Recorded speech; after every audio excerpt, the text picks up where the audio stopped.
Samantala, alamin natin ang sinagawang inspeksyon ni DPWH Secretary Vince Dizon sa flood control project ng pamahalaan sa Araneta Avenue, Quezon City. Si Bernard Ferrer sa detalye. Bernard. Yes, natapos na nga ang flood control project ng pamahalaan sa Araneta Avenue, Quezon City. Ito ay mahigit isang buwan matapos inspeksyonin ni DPWH Secretary Vince Dizon ng lugar kung saan kanya ipinagutos na pabilisin ang pagpapatupad ng proyekto. Sa ngayon, hinihintay na lamang ang paglalagay ng mga drainage cover o grate. Ayon sa mga residente, dating umaabot hanggang tao ang taas ng baha sa nasabing lugar.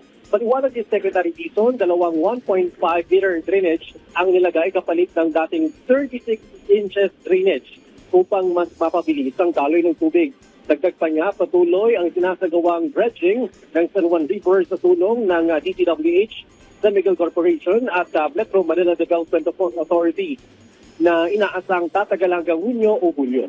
Natasan din ng Secretary Dizon ang pagtatayo naman ng pumping station upang mas mapabilis ang pag-agos ng tubig patungo sa San Juan River. Pagsino dyan sa studio.